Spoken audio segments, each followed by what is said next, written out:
shivers down your spine. Shrieking skulls will shock your soul, seal your doom tonight. Spooky, scary skeletons speak with such a screech. You'll shake and shudder in surprise when you hear these zombies shriek. They can't see you, Foo.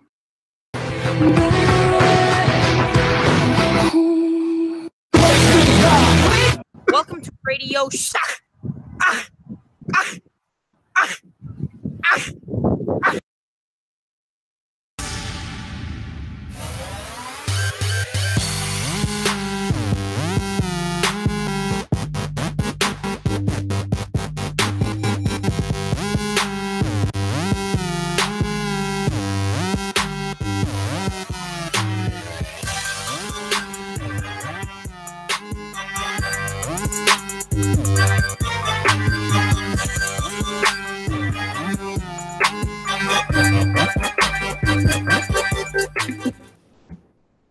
Ooh, welcome to tonight's. I don't even know if this is fucking working. Plumes of Hazard. I'm Mass Blaster 9, and these are my co-workers. Co-hosts are workers. You can call us co-hosts. It's all good. We all vape.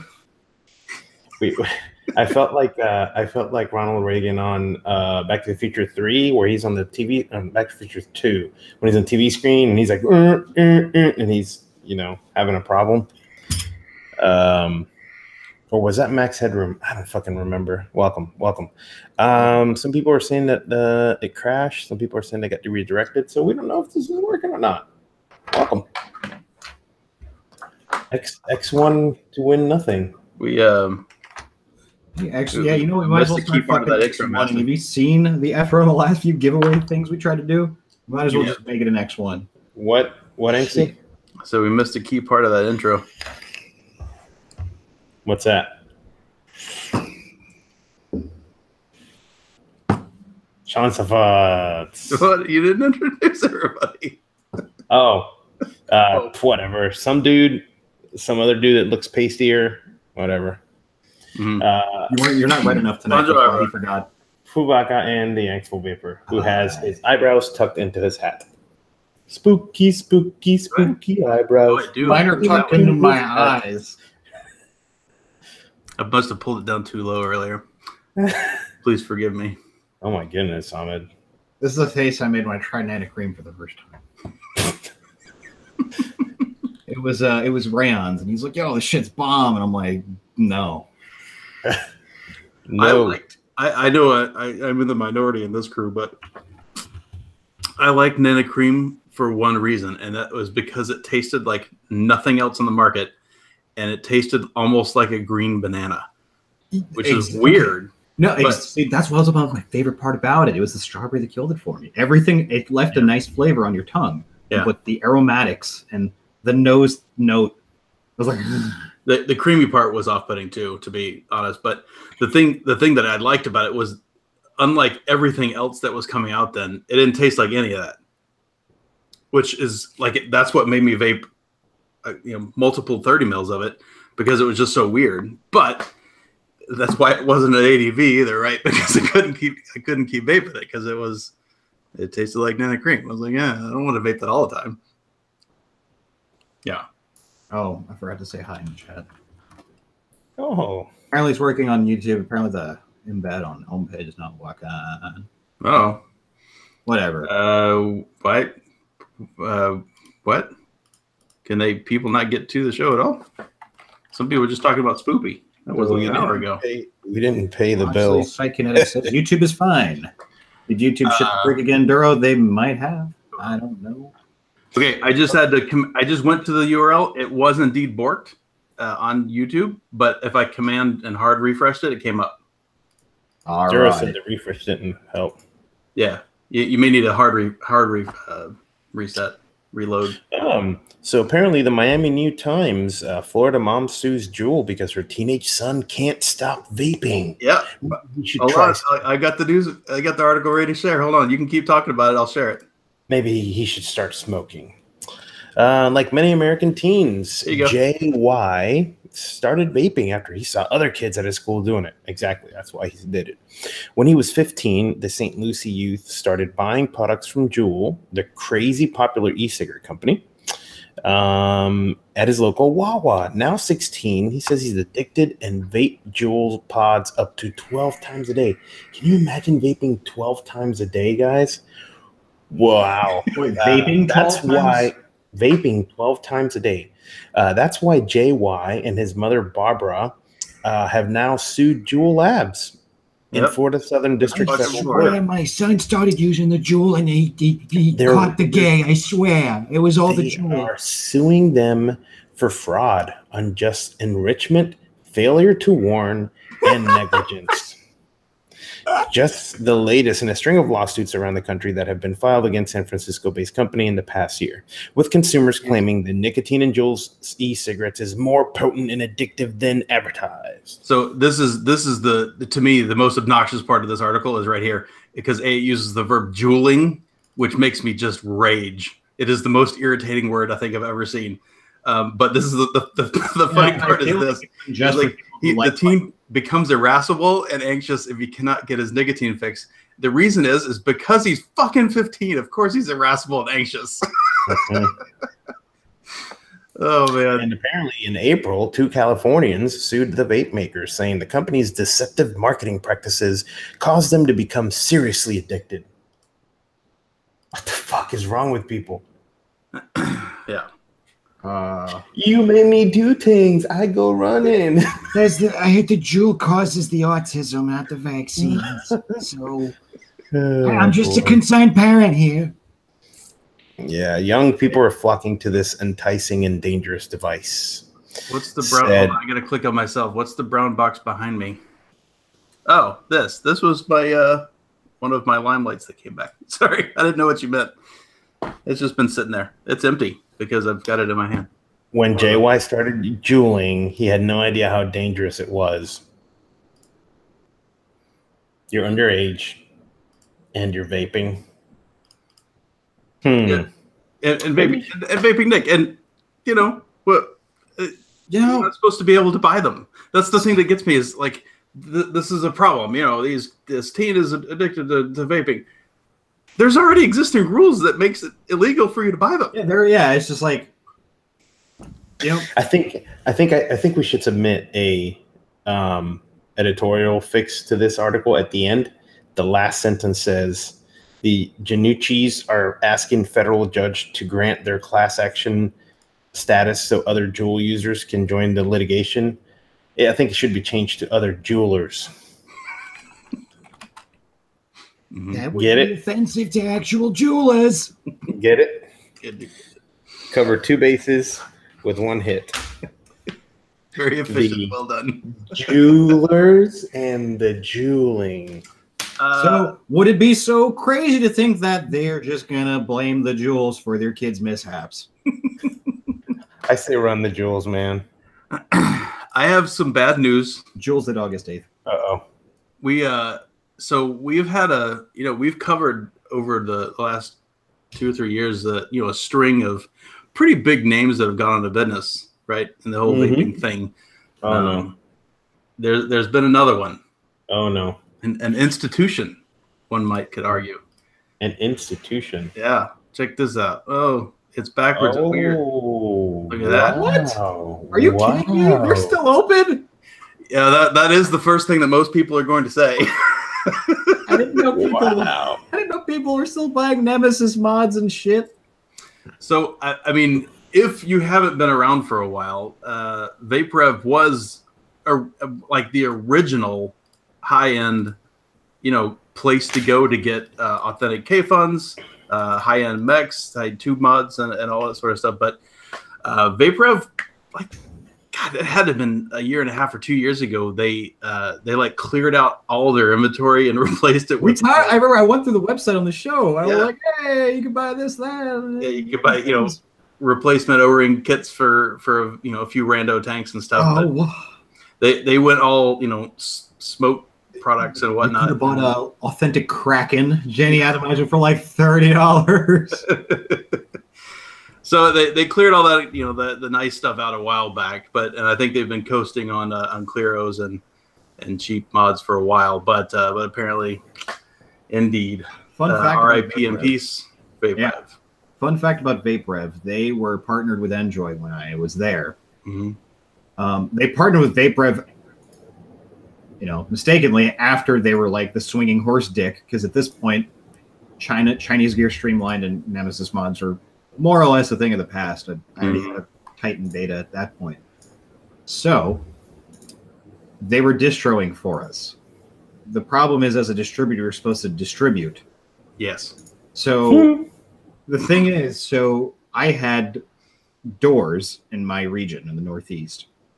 They had bits and pieces of every region. So all the hype shops were their doors. So I couldn't touch them even if they weren't closed yet. So I said, fuck you, Jobu, I do it myself. I closed 3 of their doors because they were not distributing. They were like the Carmelo Anthony of distributors. And like 2 people in chat are going to find that hilarious or get that reference. But so yeah, I don't think they closed a door in my region after I took over, after I started working. So shame. All right. Boom. But, regardless of what they... Should have bought a Nemesis, though. Cleared it out. Regardless of where they end up the last couple of years, that's still kind of sad. Yeah, it is. I've forgotten about them until just now. Because I feel like we talked about them at some point, and, on one of our many back in the day reminiscent sessions. They also have the... not busy webpage, but it was always slow for me. It was very slow. It loaded extremely slowly, and that's even when we weren't F5ing for a K-Fun Lite Plus or whatever that we were after. Yeah, Josh says that VapeRev was so 2012, and that's not inaccurate.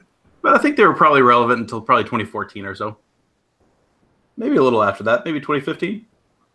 I feel like I bought my K-Fun 4 from them. Yeah, VapeRev was, I'd say their hype started to dip in like 14, I want to say. I'd say about 14. When the CBDs started showing up, the tea bags. Yeah. Well, having a large portion of your inventory being high-end mods has always been, the margins are just, they're razor thin, right? I have to assume they made a significant amount of money with their K-Fun partnership because they were the U.S. distributor for that. Yeah, for a long time. Long. But all the tube mods and stuff, you know very well they were buying them for $280 and selling them for $300. I can't imagine they made a lot of money on them. That was a problem, and that's why the shop I was working at stopped carrying as many high-end mods because it's fucking dead inventory. They'll sit for 3 months, and it's like, oh great, we made a $30 profit on it. Right. So. And the shop, one of the few shops that I liked around here, Pantheon, yeah. Pantheon, that's right. That's basically all they had in there. They had, I don't know how many thousands of dollars of product they had that were all high-end stuff. And they carried lower-end stuff too, but they had a lot of really nice mods in there as well. and they went out, Lord, probably at least 2 years ago. So 2 days ago, they shuttered down. Yeah. 2 days ago was their last day. Unrelated note, because this just popped into my head. It was one Eric the Saint's birthday this last week. Mm-hmm. We said happy birthday last week. Did we? Yeah. Oh, okay. It was his birthday last Monday. His dad. When he went on a bike ride with his dad. Right. Okay. I completely forgot about that. I've slept like 20 hours since the last show, dude. All the down. Ooh. Yeah, what's funny with Josh saying, I think it's Josh's birthday too. Josh Harper, with him saying, yeah, they're so 2012. I was just looking through their Instagram. There's a picture of like this crazy Addy on a Provari on there. Maybe they saw their own future. Mm-hmm. Well, sad to see them go. It is. I have been noticing since, as everybody knows, the last couple of years, I've been primarily vaping unregulated. My 5As, about half of them, and I've got about I don't know, 8, 10 or something that I rotate through. About half of them are sort of sad. So I've got a new batch coming. I got a new couple pair coming. I'm excited. New batteries. Oh, and by the way, the 5As much less expensive now. The last time I bought them, they were expensive. Now they're like $5 a piece. I think I got them on sale last time I ordered my giant batch, which needs to be replaced. So I think I got mine for. I want to say I paid. They were on sale for either $5.50 or $6 a piece. This was like last year on Lumen. Let's look now. I feel like I can go back and look. I feel like the last ones I bought were like 7 or 8. Expensive. Yo, okay, never mind. That was a BTC 4. 5A. 5As are $6 on Lumen right now. Yeah, I think my new set that are coming from. Oh, I didn't write it down. I think IMR batteries.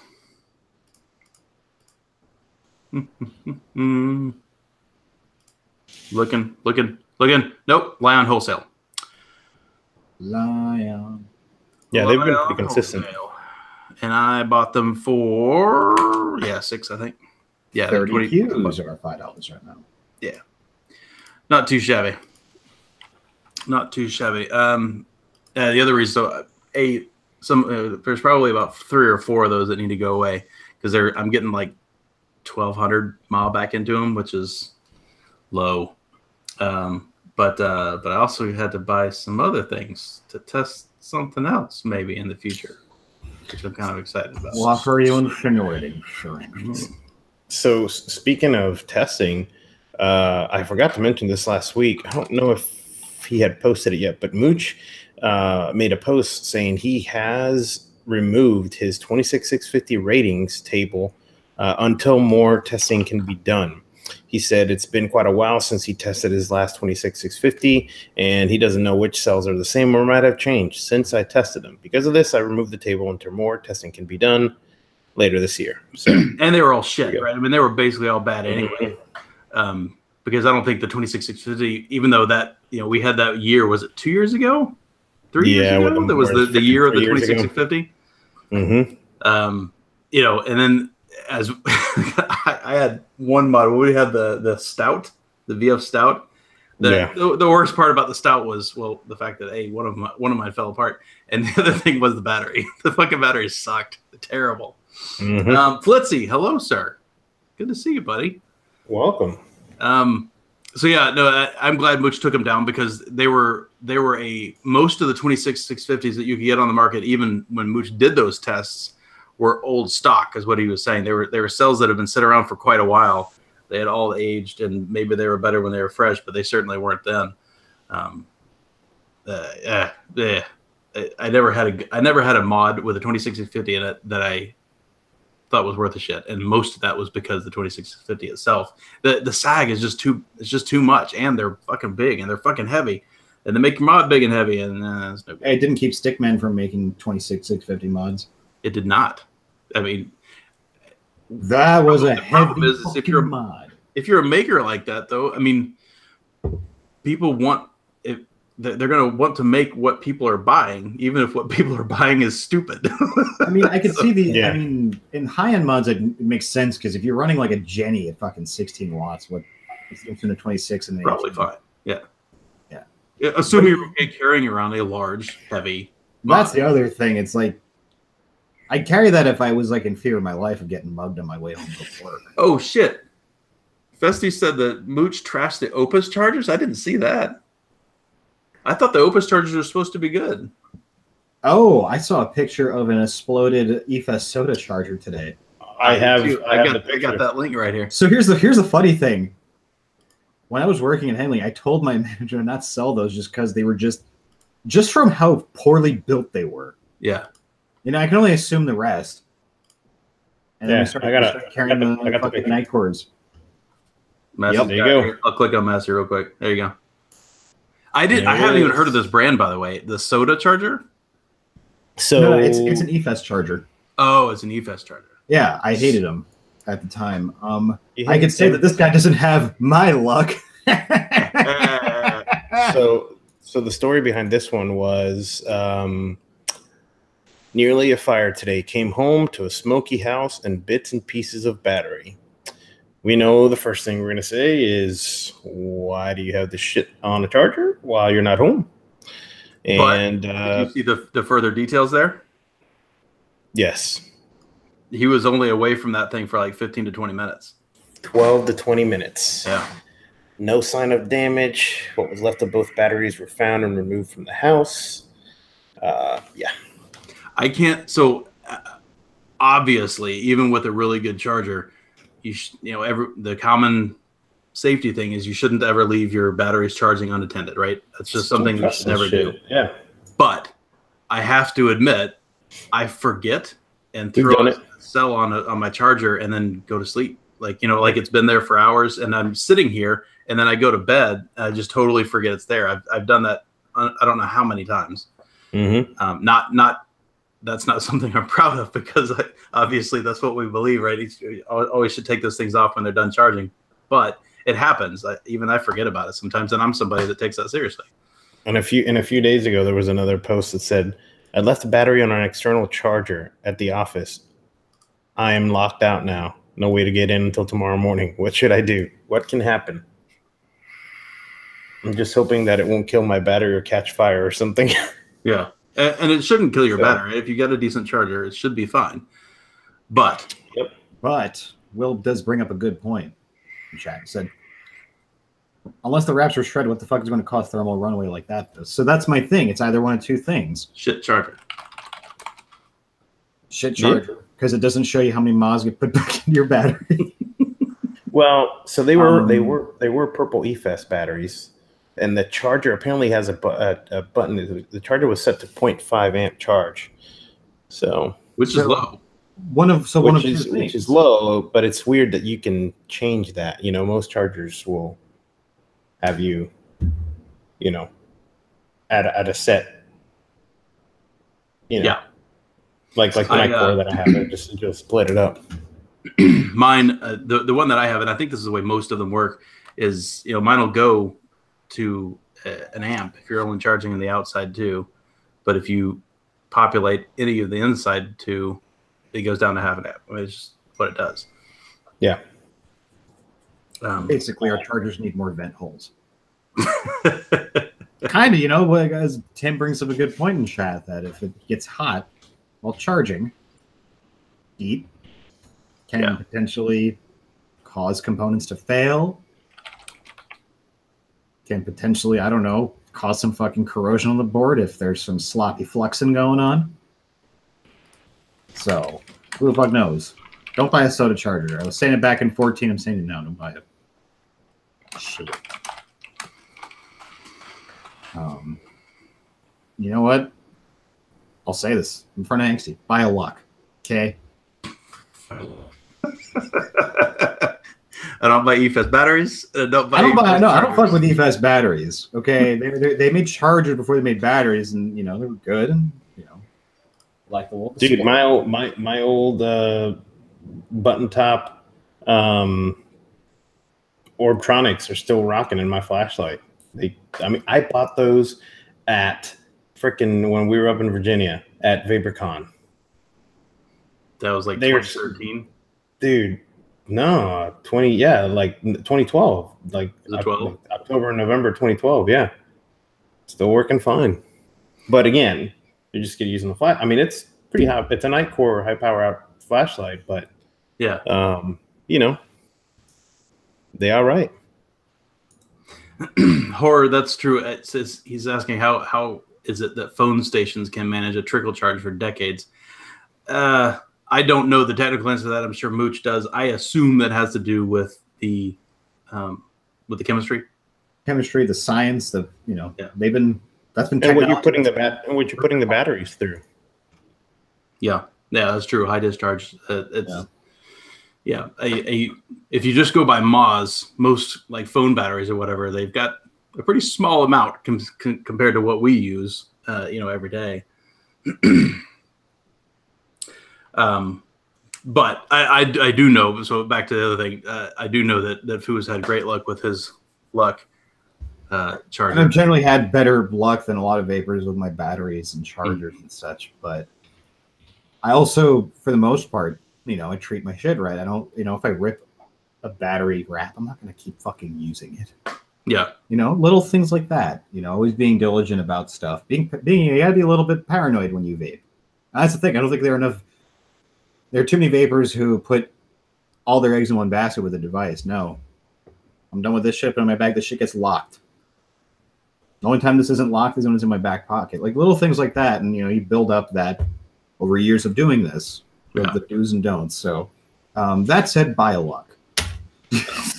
X-Start VC4, baby. That's all there's to it. Nightcore, and then the D2 is my backup charger, but I'm going to use this until it fucking doesn't.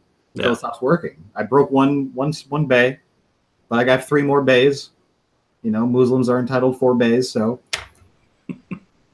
I did go through 2 i4s, but as much as it irritates me that I had to buy 2 of them, the flip side of that is I had to travel with each of them quite a bit, like probably a dozen times or something on each of them. So I had to, unplug it all, wrap the cord up, as gently as I could and travel with it. And they did end up kind of going a little weird. They never went bad, but they started acting strangely. And that was enough. Like Fu said, I'm paranoid enough to where when it didn't do something exactly the way I was expecting it, I was like, done. Right. So I don't think those things are great for traveling. Now, granted, I've traveled with this VC4 probably that many times, and I haven't had a problem with this one. I bought a VC2, I think, X-Star, that I travel with. Now it just stays in my bag. So I have a totally separate one that just stays in there. So I'm not taking it out and in quite as much. Masty.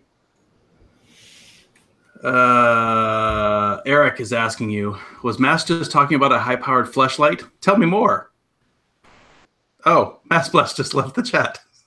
He's like, fuck, they're on to me. Oh, he's back. When I hit that back button on my mouse, dang it. Okay, sorry. Eric was asking me what? Eric was just asking you, were you just talking about a high-powered fleshlight? Tell me more.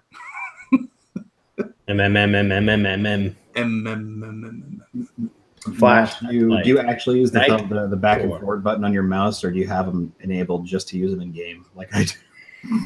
I use it, because I got the old school G500, and it's got 3 buttons, so it's got the back and all the other ones. Yeah. I've got mine are a little easier to avoid, but I still fuck up every so often and back out. Yeah, no, it's great on sites. It's great, just fucking bang, bang, back. I never got used to using it. Oh yeah, dude, I straight up. This is the first mouse I bought, or the first mouse I've used for a while that has like more than 3 buttons. So I remember it was I think it was a Battlefield Edition Logitech, and it had the weights. I'm like, what are those? Oh yeah, I just forgot about it, and then I just just been using that forever. But this one, for some reason, it's gotten to, I think, something with the electronics. It's probably because it's got EMP'd so much from sitting around close to all my shit that I've tested on my desk. And, is that what the computer calls Sweet Tea now? It has a high pitched noise unless you're moving it. So as it's sitting still, it's like you can hear it very, very low, but you could hear it. But so on this topic, I do want to say, Mike Blum says that too many vapors have no clue of how electricity even works. I think that's true. I think some people have gotten a pretty good layman's understanding, like I think we have. I mean, we've got 612 years of vaping experience between the 3 of us, and we picked up a lot of practical sorts of knowledge. But there are people out there, if you don't know how these things work and how much you should be respecting the angry pixies that are being crammed in these little batteries. Pull up Mooch's channel. He's got a YouTube channel now, and he's got a lot of really good shit on there, and he does a lot of work for us vapors, and he's got a Patreon. He's the only Patreon guy in vaping that I don't have a problem with, like morally. I think he does a lot of work. I think he deserves to be supported. But that said, I did see a link, and I'm glad this came up today, and I'll share it because is it going? There it goes. So warning, don't try this at home. There's this dude who's going through testing. testing batteries, and I won't play the whole thing because it's long and it would be difficult to share this way. But he basically abuses the shit, huh? I said I remember somebody who tested batteries once. Yeah. It's very similar to the one that you're referring to by yourself.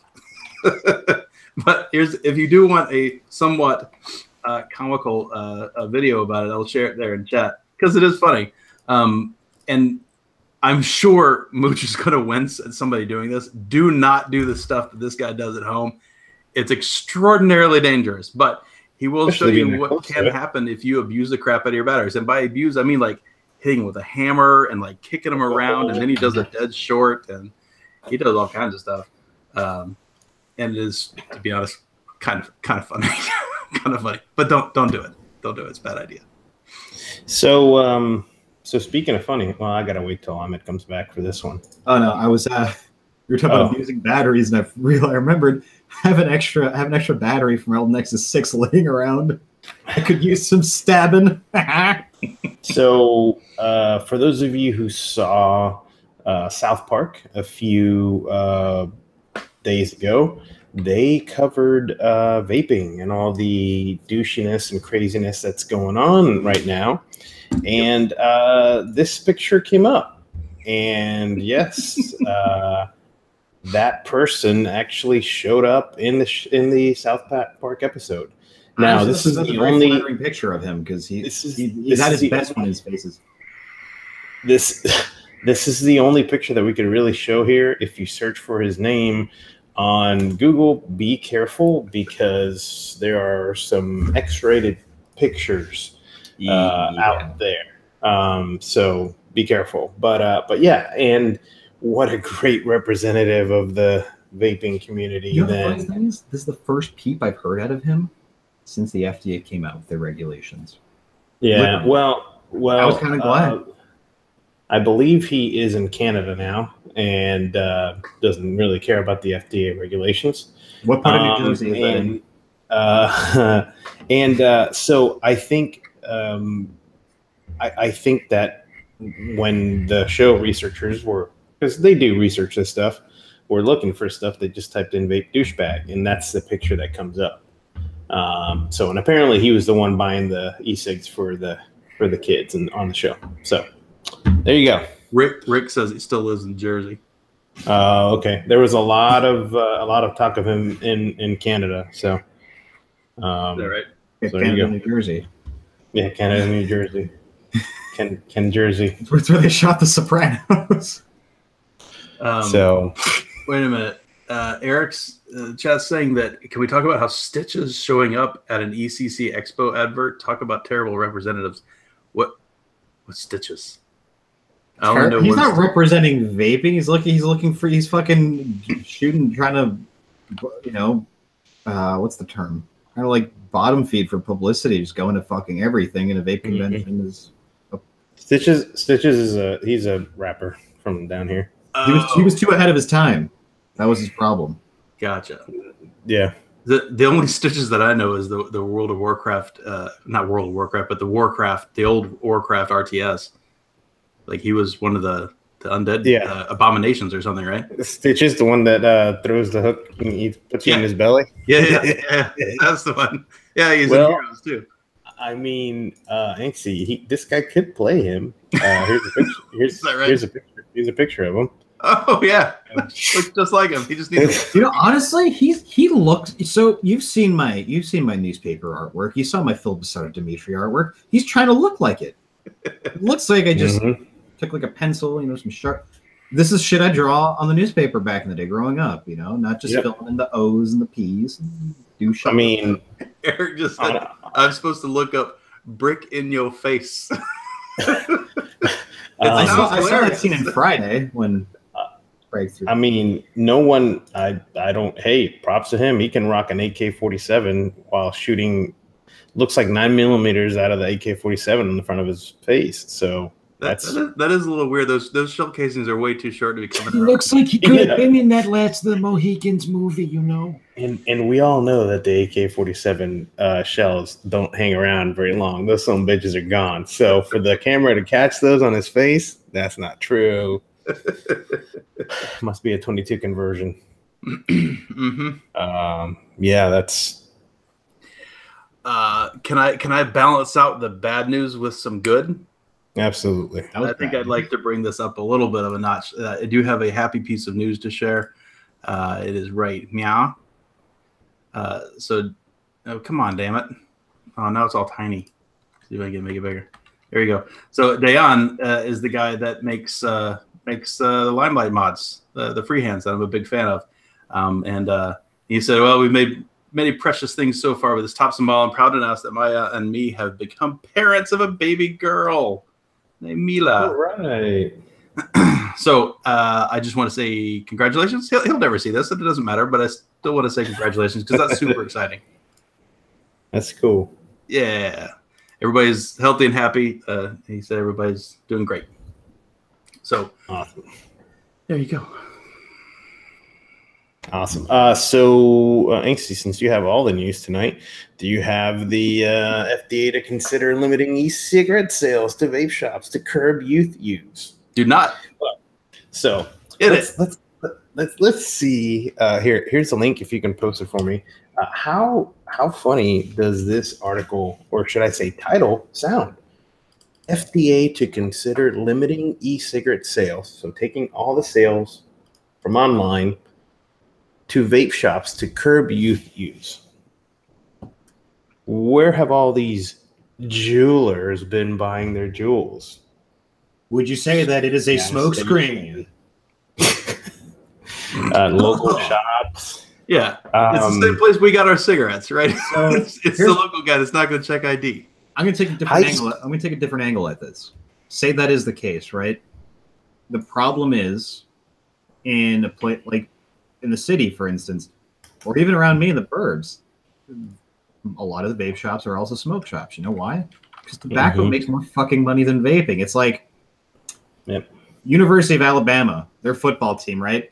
Brings in all the money to fund all the other sports, all the other Alabama sports that no one gives a shit about, like the swim team. Tobacco funds the, it's like you're still making money off vaping, but you're not making enough vaping to pay the rent. You guys sell tobacco. Tobacco is tobacco. It's not going to work in a lot of cities, I don't think, just because of the sheer overhead to run a vape shop, and it's not, the margins aren't as great. From the article, it says many teens are illegally buying e-cigarettes, including the most popular one, Juul, in convenience stores. To confront the issue, he said regulators could limit the sales of flavored e-cigarette products to vape shops. And he said, we're looking to see what can be sold in brick and mortar stores and whether or not flavored products can be sold in regular stores like a 7-Eleven or a truck stop and gas station. So there you go. The FDA is also weighing in on a ban of online sales of e-cigarettes while it crafts its regulation with guidelines on online sales. Hey, FDA, one at a time. Don't get all, panties in a bunch and start blowing a bunch of smoke up people's asses. They're not going to do anything. It's just I feel like it's going to be just something else for states to run with, to jump the gun. Yeah. Yeah. Yeah, and that is true. PayPal is no bueno when it comes to vaping devices. So something I wanted to bring up, it's a little bit off topic, but it's still... Wait, hold on. We don't talk about anything but vaping on this show. Don't. I'm saying that it has a segue to... Here's a problem. I think we talked about this a few times, especially last year, with clones and stuff coming in from overseas and stuff like that, and how people are gonna, so the government regulates vaping here. You can't buy shit in brick and mortars. So people are gonna go to overseas to buy this stuff. 1 package, 2 package, small things, not a big deal. Well, an example is a owner of a repair shop in New York. He's a famous guy. He's got a YouTube channel. Has been in lawsuits against Apple. Goes and tries to buy some batteries for a laptop that he is trying to fix that Apple has deemed vintage, which means you cannot get any parts, even if you're an Apple authorized retailer, or I should say, shop that can fix these machines. So he goes to China and buys 20 batteries for $1,000. Well, U.S. Customs and Border Protection seizes the batteries, saying that they are not real and that they are counterfeit, and they bear the Apple logo on them. So because of that, they were seized. Whether the batteries, whether the batteries are real or not, it doesn't matter, because companies like Apple and other large companies like Yeti, I've talked about this before, have the money and the resources and the power to say, hey, Customs, when this shit comes in, don't allow it through. Dude. Yeah, Apple. I mean, $1 company. That's why I bring up Yeti, because this happened. I know the people, not personally, but the people that they were buying this stuff from a local store here, and the local store was importing it from overseas, and they got a cease and desist from Yeti. How'd they get their address? How they tracked the whole pathway all the way back over there. If you don't think that your shit gets scanned and looked at when it comes in from overseas, you're wrong. Even if it's in a big fucking container, it might not happen today, it might not happen tomorrow, but it's going to happen. If you're ordering 1 or 2, you're not, because shipping from China is going to fucking kill you on the price, right? So now we get into all of these people who are now saying, I don't care about this regulation. I don't care about what the government's going to do. There's going to be a black market and people are going to be able to buy. Where are you going to get it? If these companies who are importing it in, unless you're going to be wanting to pay an arm and a leg for like DHL shipping, that on something as small as a pound is like $35 to $40 to bring in, you're not going to do it, because now you're not saving money. You're just going to go smoke, and that is the kind of like the demarc line where they are going to be watching all this stuff from coming in, because they know that there's a good possibility of a huge influx. Juul talked about this in their lawsuit a couple of weeks ago when we talked about it. They said that they're working with U.S. Customs to stop the influx of these counterfeit products coming in. Can they get them all? Absolutely not. If you order a box, are you going to get your shit seized? Probably not yet, because you can still buy a lot of the stuff here. So if the FDA comes down and says no online sales, and then maybe brick and mortars, and then only these things at brick and mortars, people are going to want to, go overseas and buy stuff. So be prepared for it. So. Yeah, you're not wrong. And the problem is batteries too. Batteries do get looked at pretty heavy. That's one of the reasons why I think Fastech a long time ago said that if you're buying batteries, like, expect delays at best. Because they do tend to get dinged. Yep. Sure, Eric. Sorry, buddy. I'm glad I didn't, but I wouldn't have even thought twice about it. Yeah, you're not wrong. The number that I have seen thrown around is it agrees with somebody that just said it in chat, and I can't remember who it was. Sheck says about 3% get. Of imports get checked intensively. And I think that's the number that I've heard. I've heard between 3 and 10%, depending on what product it is coming in and how easy it is to check quickly. But a lot of times that is, like Massey said, a lot of times that's large boxes. They don't typically open a lot of small ones, but they do sometimes, right? And so you do have to kind of assume. Yeah, all they, and here's the thing: if they know which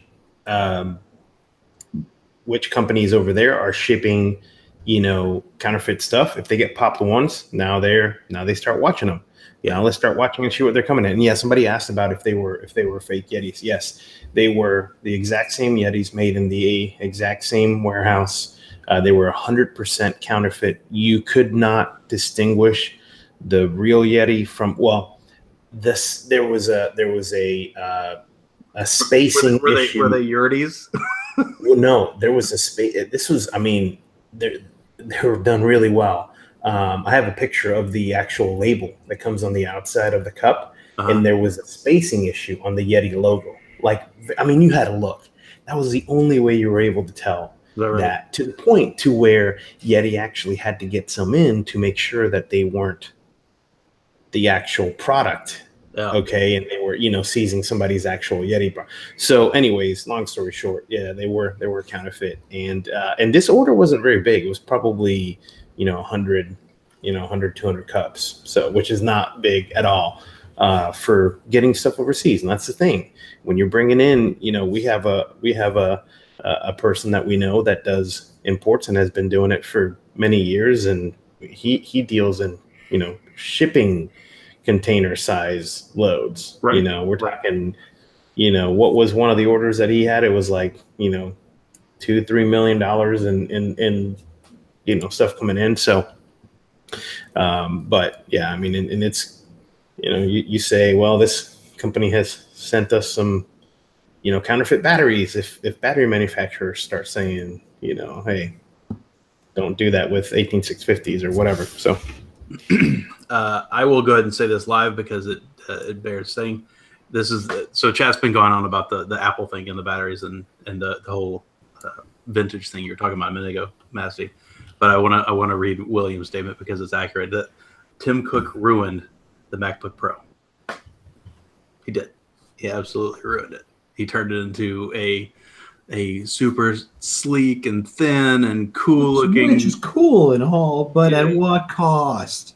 It's no longer a Pro. That's what I liked about. It's like, you want the MacBook Pro, it's MacBook Pro. Then they had the MacBook for the regular user, but the MacBook Air is going to be the biggest casualty in all of this.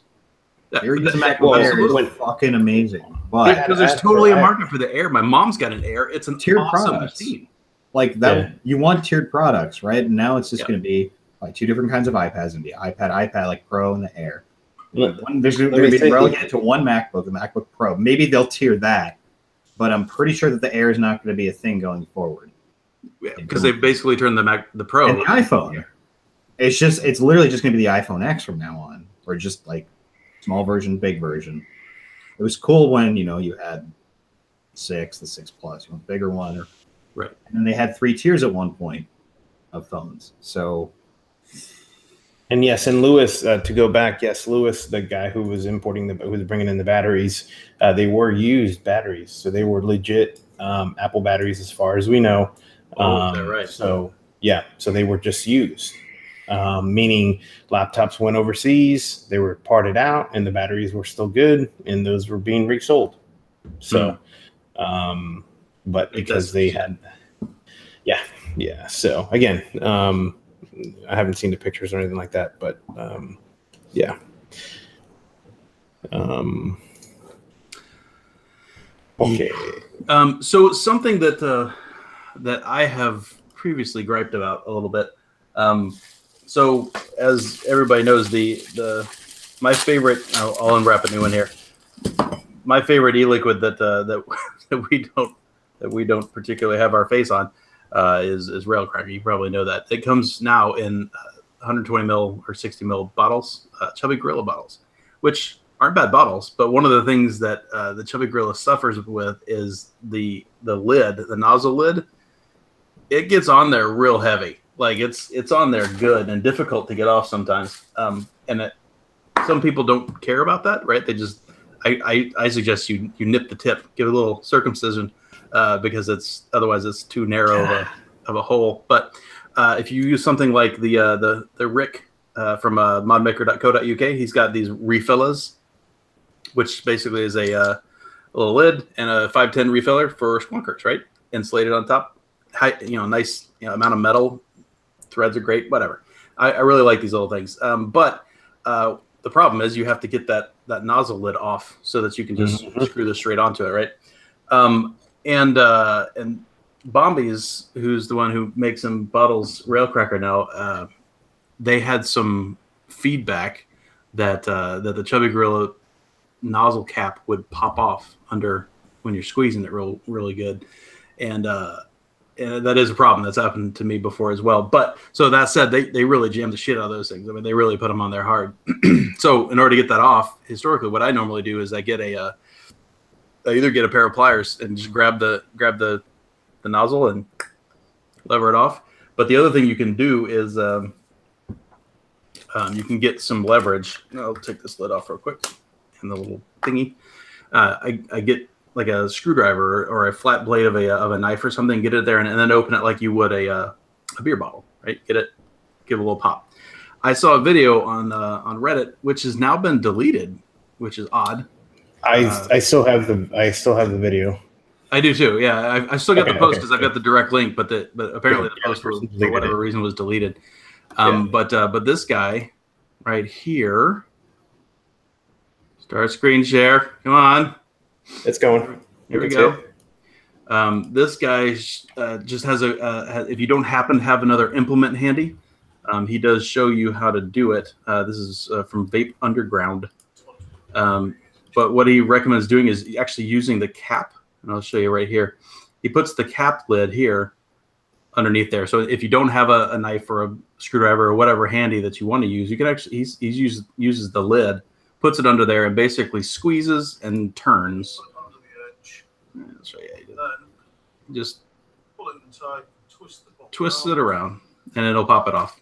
So it's the same as anything like that. Is just leverage. If you know how to open a beer bottle with something that's not a bottle opener, it's something it's something that you're familiar with. But it's a good note to note that you can use the bottle that you already have because you just or you can just go like this. Pick it up. Yeah, you can do that.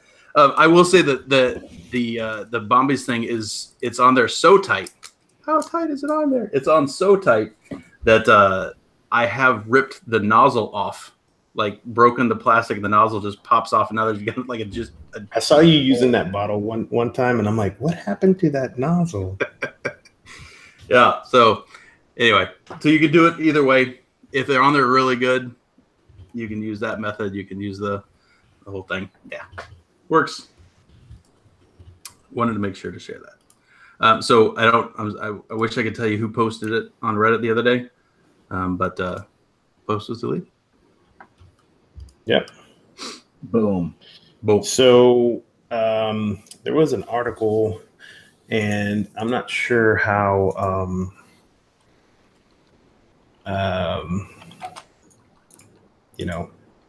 been peer reviewed or whatever. It's on the Medical Express. Basically said engineered enzyme eliminates nicotine addiction in preclinical tests. Scientists have done research to successfully tested a potential new smoke and cessation treatment in rodents. In a study published on the Science Advances, they gave nicotine-dependent rats an engineered enzyme that breaks down nicotine in the bloodstream before it can reach the brain.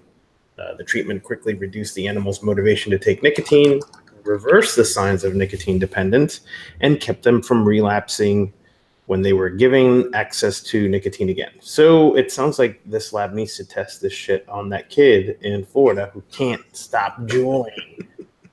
But apparently, insert some mass sarcasm here. This could also make you jump off the bridge after you use the enzyme. So who knows? Hey, that's better than Chantix, which would make you kill yourself in other ways. I saw an ad with Ray Liotta, man. He said he tried everything else, patches, gum, he did Chantix, and I'm like, that Ray Liotta commercial literally looks like he's a robot. I believe that. I believe that as much as him saying in Goodfellas that Robert De Niro was 27 at the time. Yeah, if anyone remembers that when he's reminiscing about back in the day, you see Robert De Niro walk in, he's supposed to be 27. Give me a fucking break. Put the Chantix. How much are they paying you, Ray? Mm-hmm. Not enough to be natural in front of the camera, apparently. Dude, it's bad. Hey man, I saw he was screwing around behind Karen's back in Goodfellas. They ain't fooling me, Ray. Ain't fooling me. There's another piece of Florida news, Masty. Yep. They keep posting. There we go. So this is obviously not specific. This particular thing is specific to Florida, but the problem isn't necessarily specific to Florida. Basically, is the title is, I'm sorry, Florida, but what does offshore drilling have to do with vaping? And that's because of this constitutional revision article. Blah, blah, blah, blah, this number 9 is linked in together with offshore oil and gas drilling and prohibits vaping in enclosed indoor workplaces. This is something that our government does that drives me bananas. I mean, and it's like this. Oh, whoa! What happened to my camera? Whoa! There it goes. The patience is real. So this is something that this sort of pork barreling combo thing, whatever, it just drives me nuts, right? Not only is it shitty, and you're trying to get people to vote for a thing, a bill or whatever, or a package, or Yep.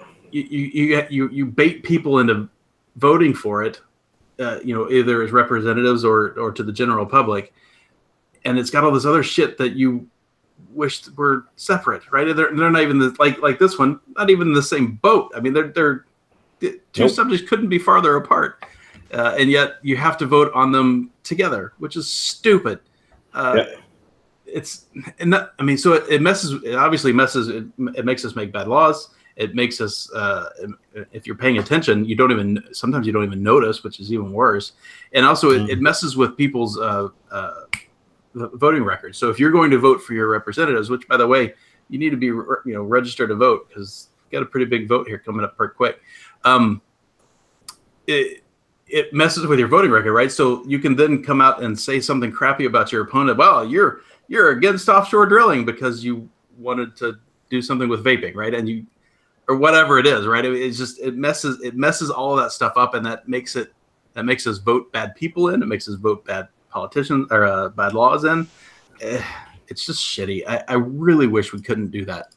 It drives me crazy. And they do that all the freaking time. All the time. And also, some counties, and we had a person count it because they had access to the ballots, which are public information.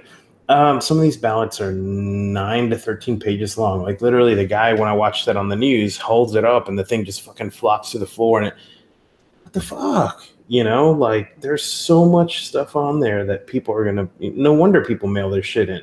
So they can take the time to, hopefully they're taking the time to read through it and make, not Christmas tree the shit. And there are people that ever, say, yeah, I went in, I just Christmas treed it. What? Stupid. Yep. Fucking pork barrel. So they like doing it. Yeah. I thought this was kind of funny. This kind of goes to, I know people are going to give me shit about this. Boy. I just know, and call me names like elitist and whatnot. But you see stuff like this all the time, and it's something that I kind of wanted to bring up just to say, just be careful about what you buy.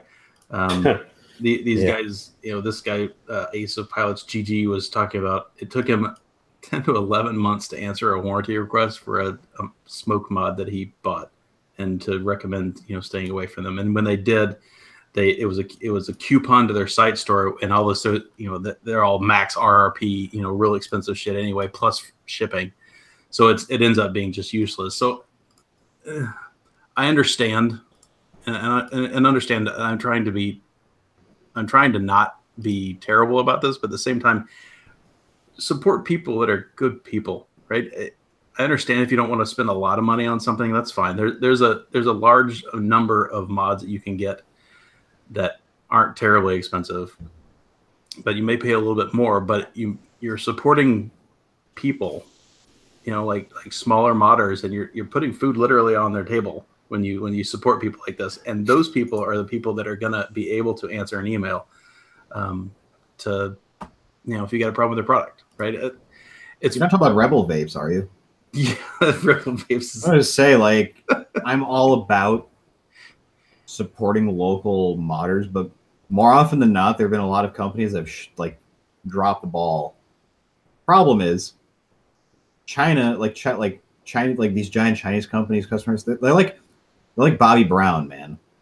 You just keep fucking going back to them. Everything's good. Everything's awesome for 6-8 months. Or with fucking Wismec. How many people were sucking Wismec's dick? Yep. When the whole time we're like, hey, their 510s are shitty. Yeah. Hey, my TFV broke the 510. Wismec's not honoring the warranties. Yeah, I mean, stop. If you want to buy a less expensive mod for whatever reason, that's totally fine. But you can't expect somebody in China to actually legitimately support your $30 mod. I mean, it's just not going to happen. So I suppose that's what I'm saying is if you can buy quality from a company that is got a reputation, unlike Rebel Vape, And unlike Ginger Vapes or whoever that was before that, the information that's out there of whether or not these people support their shit, right? So if you can, buy something from somebody that's going to support it.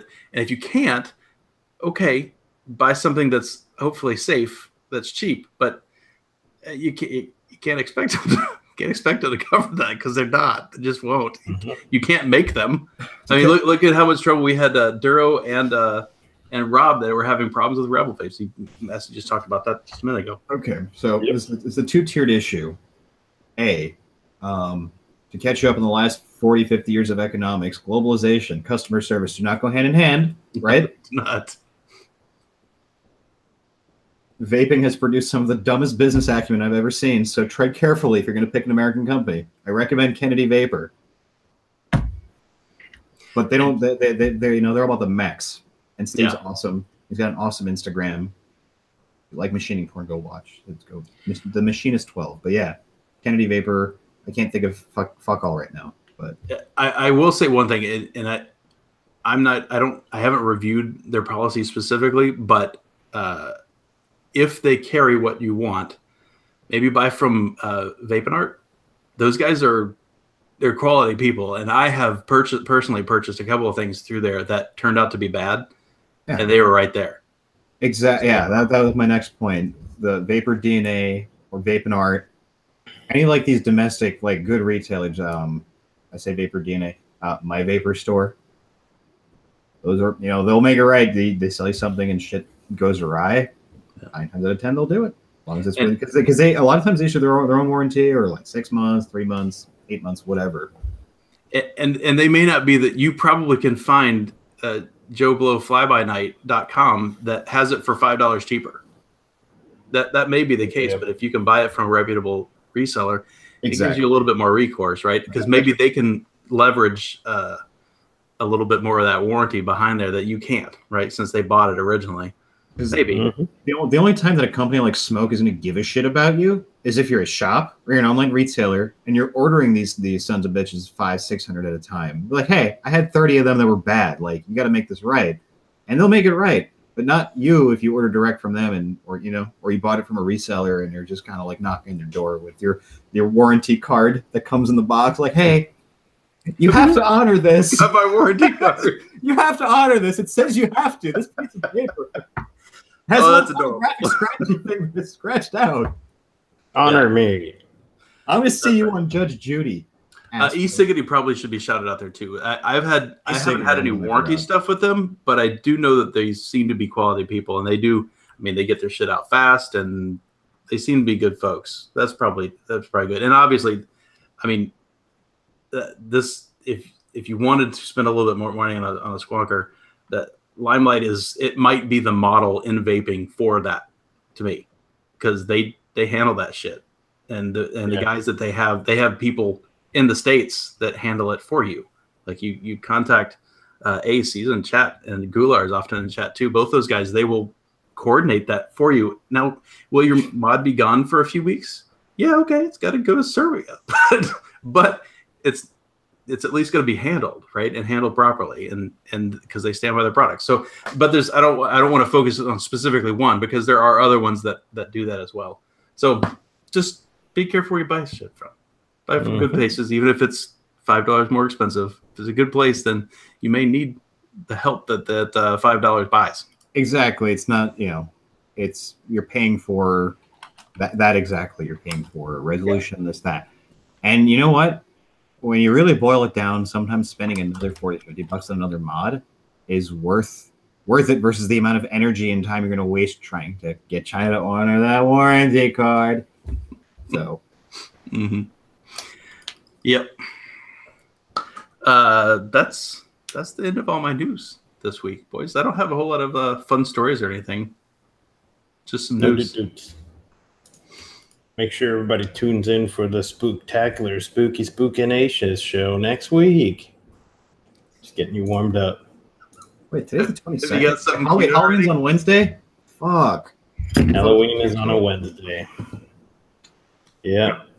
RIP&P teachers on Thursday. Does this mean I need to smoke some Camels because it's hump day? Yep. Spooky hump days. Eric, get upgraded monster. Who did you message? Try again. Try somebody else. Try. Think you're related to Dick. Try Ace. Try Aaron.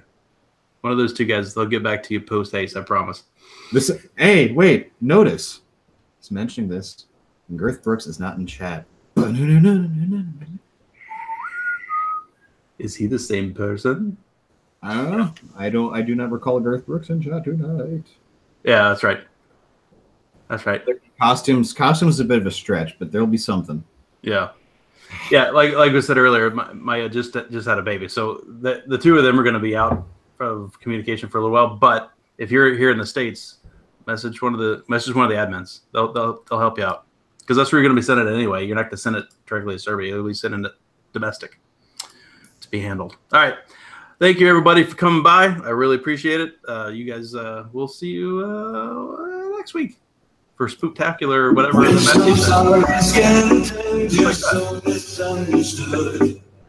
you guys.